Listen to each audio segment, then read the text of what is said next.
தற்போதைய அண்மை செய்தி. அண்ணா பல்கலைக்கழக மாணவி வழக்கில் எஃப்ஐஆர் கசிந்தது தொடர்பாக பத்திரிகையாளரிடம் வரும் 10ஆம் தேதிக்குள் விசாரணையை முடிக்க வேண்டும் என உயர்நீதிமன்றம் உத்தரவை பிறப்பித்திருக்கிறது. இது தொடர்பான அண்மை செய்தியை பார்த்துக் கொண்டிருக்கிறோம். இது குறித்தான கூடுதல் தகவல்களை தருவதற்காக நமது செய்தியாளர் கீதன் இணைப்பில் இருக்கிறார். கீதன், வணக்கம். உங்க விரிவான தகவல்களை சொல்லுங்க. வணக்கம். குறிப்பாக அண்ணா பல்கலைக்கழக மாணவி கல்லூரி வளாகத்திலேயே பாலியல் வன்கொடுமை செய்யப்பட்ட விவகாரத்தில் அந்த முதல் தகவல் அறிக்கை என்பது வெளியான விவகாரம் என்பது சில சர்ச்சைகளை ஏற்படுத்தியது. குறிப்பாக காவல்துறையால் அந்த எஃப்ஐஆர் என்பது சம்பந்தப்பட்ட இணையதளத்தில் பதிவேற்றம் செய்திருந்த போதிலும் விசாரணை என்ற பெயரில் பத்திரிகையாளர்களை நேரடியாக சிறப்பு புலனாய்வு குழுவினர் அழைத்து அவர்களிடம் பல்வேறு கேள்விகளை, குறிப்பாக குடும்பம் சம்பந்தப்பட்ட கேள்விகளை கேட்டதுடன் சொத்து விவரங்களை கேட்டதுடன் செல்போன்களையும் பறிமுதல் செய்திருந்தார்கள்.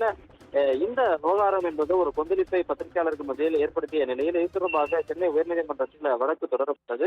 இந்த வழக்கை விசாரித்த சென்னை உயர்நீதிமன்றம் நேற்று இந்த உத்தரவை பிறப்பித்தது. அதன்படி பத்திரிகையாளர்களை துன்புறுத்தக்கூடாது, அவர்களிடம் பறிமுதல் செய்யப்பட்ட செல்போன்களை திரும்ப ஒப்படைக்க வேண்டும், அதே போல கண்ணியத்துடன் பத்திரிகையாளர்களை நடத்த வேண்டும் உள்ளிட்ட பல்வேறு உத்தரவுகளை பிறப்பித்திருந்தார்கள். இந்த நிலையில் தற்பொழுது நேற்று உயர்நீதிமன்ற நீதிபதி இளந்திரையன் பிறப்பித்த உத்தரவின் முழு விவரம் என்பது தற்போது வெளியாகி இருக்கின்றது.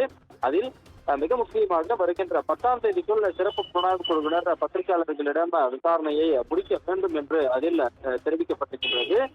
அதே போன்று பத்திரிகையாளர்களிடம் பறிமுதல் செய்யப்பட்ட செல்போன்களை உடனடியாக பறிமுதல் செய்ய வேண்டும் என்றும் இந்த உத்தரவில் தெளிவாக குறிப்பிடப்பட்டுள்ளது. எனவே இன்னும் ஒரு 4 நாட்கள் மட்டுமே இருக்கக்கூடிய நிலையில் பத்திரிகையாளர்களை விசாரிக்க வேண்டும் என்றால் சிறப்பு புலனாய்வு குழுவினர் 10ஆம் தேதி வரை மட்டுமே இந்த உயர்நீதிமன்ற உத்தரவின்படி விசாரிக்கலாம். அதற்கு மேல் விசாரிப்பதற்கு தற்பொழுது சிறப்பு புலனாய்வு குழுவிற்கு நீதிமன்ற உத்தரவின் அடிப்படையில் அனுமதி இல்லை.